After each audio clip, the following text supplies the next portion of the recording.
What's up, everyone? Welcome to today's daily market recap. In today's episode, I'm going to break down all of my trades from the morning. Now, those of you guys tuning in perhaps for the first time, I do a recap every single day. Whether it's a green day or a red day, I upload a recap. So I did have a red day on Monday, but fortunately bounced back with a green day on Tuesday, made back Monday's loss and then some.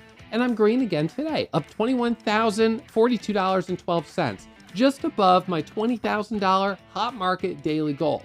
However, it's Wednesday, and I should be up $60,000 on the week, which would be 3 days of the hot market daily goal, and I'm not. I fell behind because I was red on Monday, and although Tuesday was green, that was kind of bailing me out of some Monday's loss.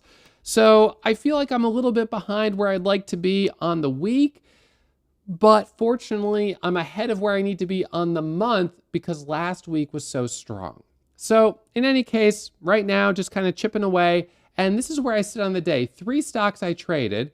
Biggest winner, $25,000 on KZIA. Biggest loser, almost $9,000 on TRNR, which was really annoying. So, and then HSDT sitting at 4,300. So first trade of the day was on HSDT. So we'll pull that one up first. So there we go. So HSDT, this is a stock that squeezed up very quickly. On the daily chart, when I first saw it popping up, I noted that it had recently sold off. So it's kind of bouncing back up here. You can see there's a reverse split from back in May and lots of room up to the 200 exponential moving average, which would probably be certainly a logical level of resistance. But also we've got room, up to gap fill right here, which is at $3. And the beginning of the gap was at $1.85 approximately, right? The high of this candle here, so $1.85. So we had this little gap on the daily chart from $1.85 up to $3.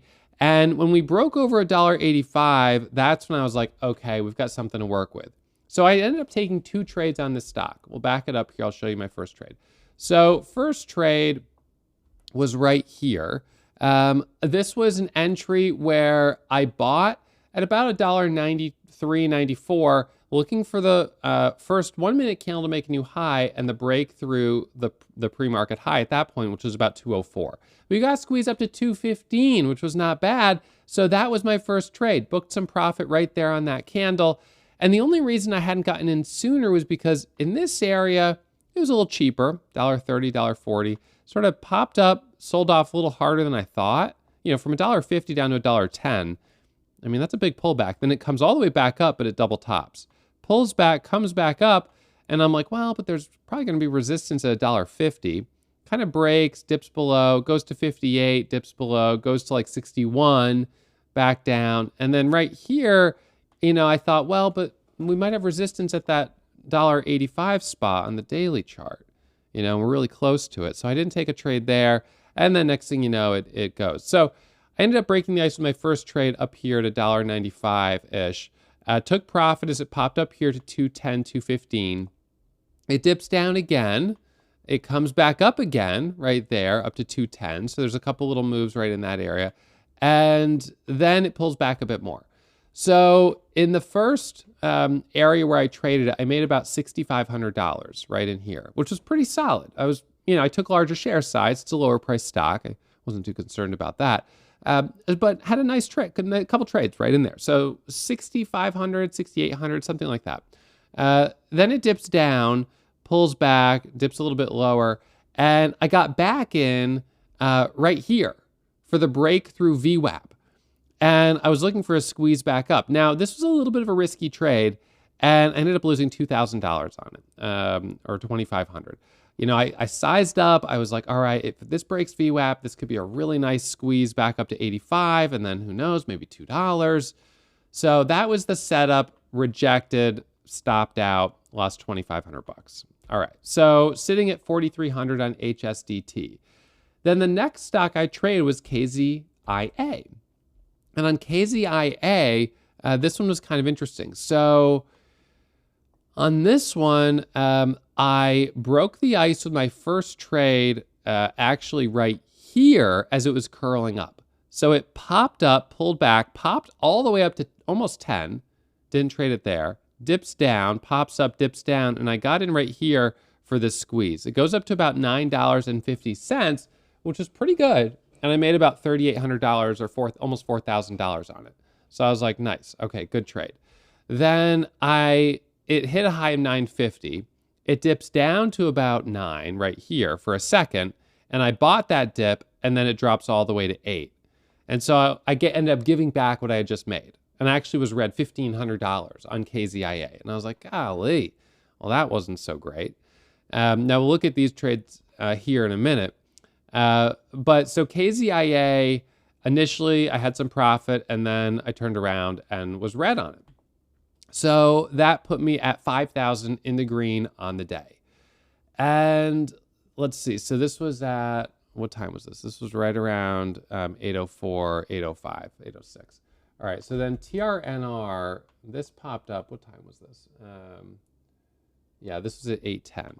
So TRNR, this stock pops up, and initially it starts to pop up, and it's kind of reminding me of HSDT. I was like, okay, HSDT I underestimated, and this thing is squeezing. So I end up basically watching it here. I almost bought that micro pullback at like 22, and I didn't. It pops up to 35, then it dips down, and I bought this micro pullback right here at 35. It pops up to 40. I ended up getting a little slippage on my entry, so I got filled at like almost close to 40. It goes to 44, 43, and then it drops all the way down to 20. I'm down 20 cents a share. It dips down for a second. I'm still holding. It bounces back up. I'm like, okay, are we going to get like, first candle to make a new high? And again, HSDT went to $1.50, dropped to $1.10, then went back to $1.50, back down, and then broke through. So I still kind of had like, maybe this will work. And then I stopped out here, and I ended up losing almost $9,000. And with that, I went from green, like 5,500 on the day, to red, $3,700. And I thought, geez, all right, well, this isn't good. I was never up much more than 6,500 or 6,800 on the day. So I never really got into the driver's seat. Now I'm in the red. I don't know what I'm going to do here. So I started feeling a little concerned about what the rest of the day was going to look like. And it was about 10 past 8. So at that point, I was feeling a little bit worried. However, it had this pop on KZAI, it dipped down, and then I ended up getting back in it. So let's go back to that trade on KZAI. So that was that one, and then, so I'm going to look at the trade I took right after the TRNR loss. Where is TRNR? Oh, there it is. Okay, so, yep, so that was there. So it was at about 8:14. So it was this candle right here. So I ended up getting in right here. And basically what we had in this setup was descending resistance. So we had some kind of descending resistance. I mean, it sort of depends how you draw the line exactly. But you could see tap, tap, and then tapping. And I kind of thought this also had ascending support, sort of in here. Depends on kind of how you draw it, but sort of felt like we had some support sort of in this area. So I looked at this and I thought, it's a biotech stock with news. I don't know. I feel like this is probably going to work. So I ended up getting back in right here, and I was buying the break of this pivot. So I would say this right here was the pivot, that high, and I bought the break of that pivot. We ended up getting a pop up to $9.50, so a full $1 a share. So I got a small trade on that. It dips down, drops back down, and then it rallies back up. So as it starts rallying back up, I got back in for the wick reclaim, and I was looking for a squeeze through 10. Well, we didn't squeeze through 10. We ended up coming and basically double topping right here at 984, the pre-market high. So, but got myself back to green on the day with that trade, or with those trades right in there. So then it dips down again, and then right here, when it comes back up, I got back in on that micro pullback there for the squeeze through high a day. We got to move up to 1050, a little pullback, and then we got to squeeze up to 11, 1150, and up to 12. And here's where I kind of put the pedal to the metal, and I was like, all right, time to lean in, step up to the plate. It's pulling away. Let's see what this can do. And why was I a little more aggressive on this? Let's look at the daily chart. The daily chart on this showed a gap all the way up to $22 a share. So we had this big gap on the daily chart, which was from 611 all the way up to 22.26. So that's where I was like, if this thing starts to pull away, we could get some nice action. Now, it's got a 1.3 million share float, but this is a stock that historically has sold off a lot. And I think that this is our biggest problem with it. They've done a series of reverse splits because the price keeps going lower. It's one of these pharmaceutical companies that keeps needing to raise money. But here you go. Look at that. Look at that big squeeze right here. So, sorry, it's right there. Well, you could see it. So, this is a stock that does have a history of putting in some big moves when it gets news, but then it retraces pretty much the whole move and comes back down. So I was bullish on it. I thought maybe we would get a little bit more action than we got.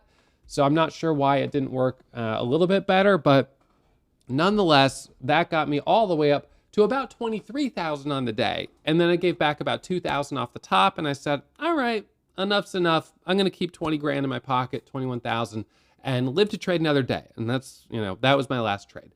So I'll be back at it first thing tomorrow morning. Those of you guys who are enjoying the content here on YouTube, I hope you hit that thumbs up. I hope you are subscribed to the channel. And if you want to check out a couple more episodes that you may find interesting about technical analysis, reading candlestick charts, and reading the level 2, I'll put links to them over here and over here.